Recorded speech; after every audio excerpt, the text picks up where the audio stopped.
It's Laura Eubanks of Design for Serenity, and it is day 9 in Encinitas.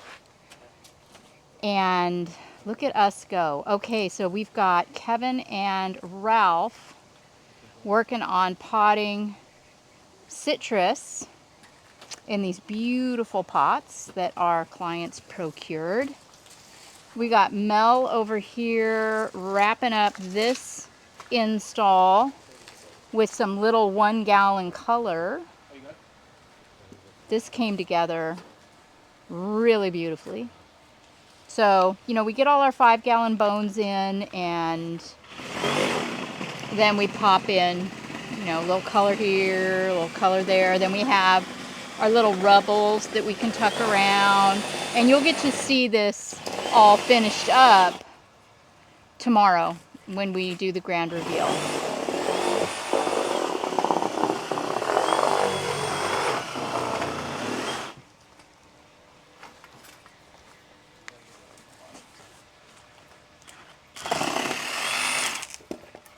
Genius. So Ralph just built the soil all up and compacted it around the can. You put the can in the pot, and then they're gently sawzalling the plant out of the can, because this is a citrus tree. It is not a succulent, so we have to be very, very delicate with it so as not to freak it out.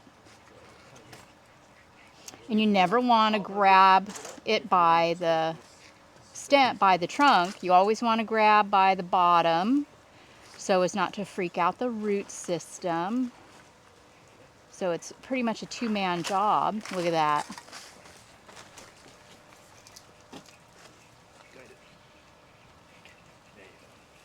Wow. Yeah. Like a glove. Genius. Yeah, they'll get that straightened out, and then we'll pack in some more soil, and then we'll top dress. That's so smart.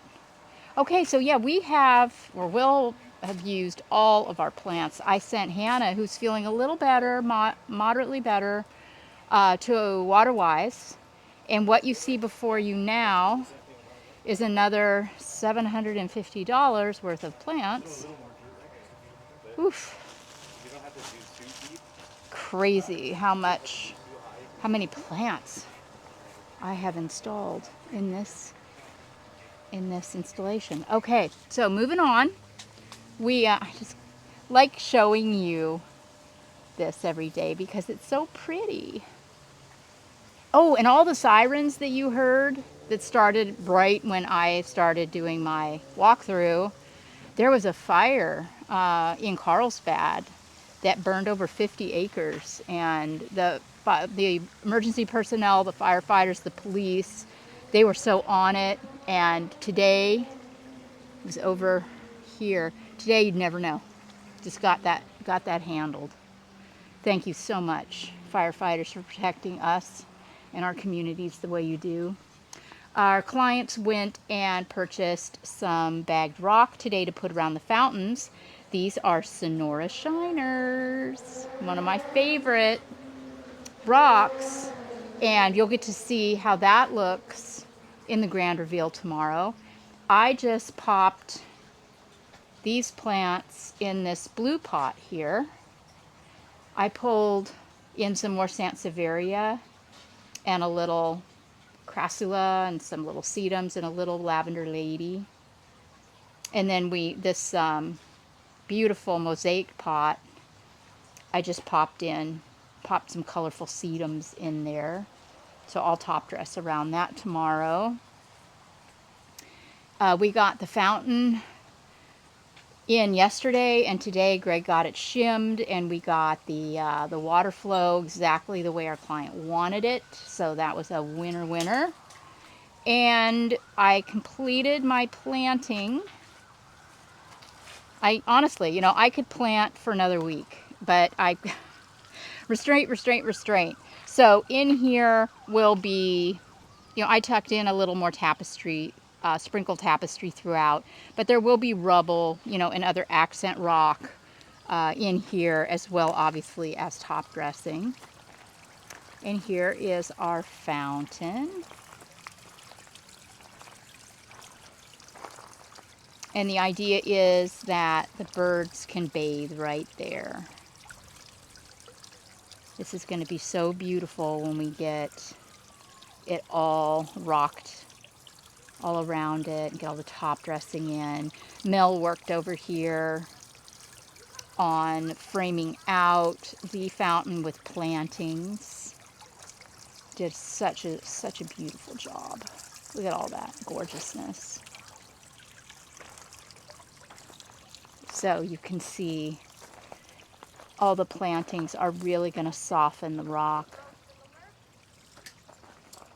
And we'll have some seating staged. Obviously, we'll pick up the plywood and, you know, get this all tidied up. But the seating is lovely out here. We've got Mel working on irrigation, or I'm sorry, that's Miguel working on irrigation. And I got my my palm tree stump top dressed today. Did you want 2 or 1 on this? You can kind of see it now. Okay. It's just something fun and whimsical to do sometimes with tree stumps. But I think it's cute. Okay. Then we have Terry, who was here to do finish work yesterday. She's been such a good sport and is just bearing lines today. Irrigation and line burying. Greg is still working on lights. How many more lights you got there, lover? 3. 3 more lights. Do you know how many total you've installed? 20. 20. Yeah, lots and lots of lights. One thing that we haven't done yet, our client likes to walk through, see where Greg is? He likes to walk down the slope to get to his neighbor, so we need to put some of our bigger pieces of rubble in there for footholds. Don't you love where I staged that barrel cactus? That was not passive aggressive on my point. I hope that he doesn't slip on it. It just felt like it needed to be there. And then we have been working on smoothing the slope. So much clay and so many cloths. And we've got to get this all smoothed before we can top dress. I'm also going to throw down a bunch of preen again before we top dress.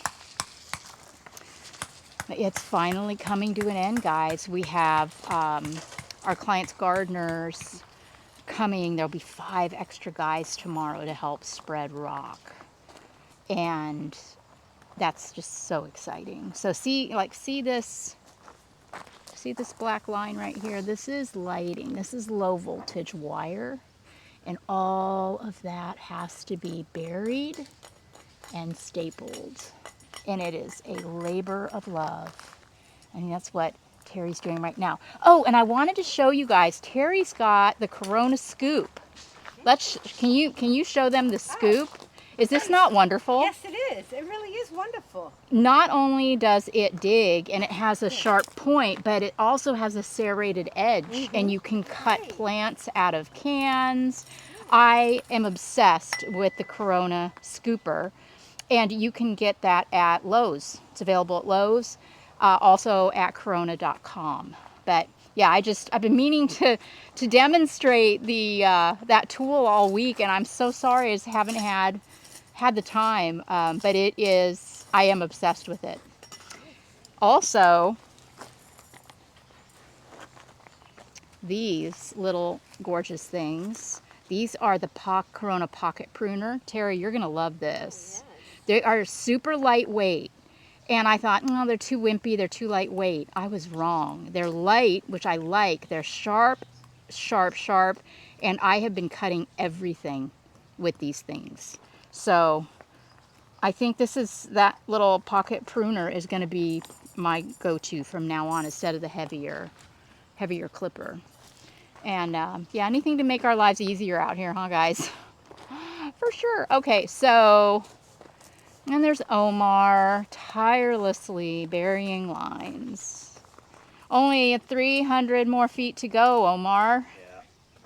Give or take. Yeah, but see how he does that? We dig it out. You have to trench.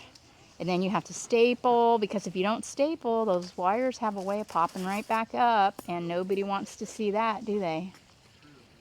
No, I completed this little tapestry yesterday. I don't know if I showed that to you or not. And then here's the start of our top dressing rock. We have, this is Cali Gold, and this will be going in all of the perimeter beds, because this is what we have in the backyard from phase 1. So all along the side and all over here. And I don't want to give you guys whiplash. The little beds that flank the driveway. Oh my gosh. Kevin, he did such a gorgeous job on these. Check this out. Can you even? I know I've already showed you, but my goodness. Such art. So proud of my guys. Gorgeous work. So that'll be in Cali Gold. This rubble will be applied to the slope to, you know, just kind of break up the rock and the top dressing rock, and also to use for shoring and support where needed. So we've got about 2.5 baskets left. Oh wait, no, I lied. Okay, this is 6 to 12 inch. This is for shoring. And then this is my 3 to 6 inch. I am going to be running a chunky ribbon with this rock, which is smaller.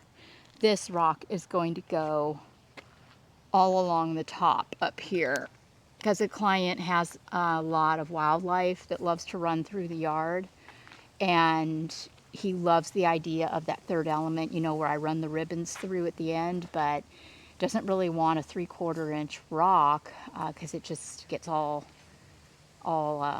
smushed from the critters. So I thought, what if we went with a 3 to 6? Again, and the idea is to kind of break up all of the top dressing with some interest. And it just makes the garden look a lot more mature too, a baby garden, when you add. The more rock you add at the end, the better. So all of this stuff got irrigated. All of these lines got buried. All of this dirt got smoothed. Almost all of it. I can show you here. See these dirt clods? All of these have to be picked up before we can top dress.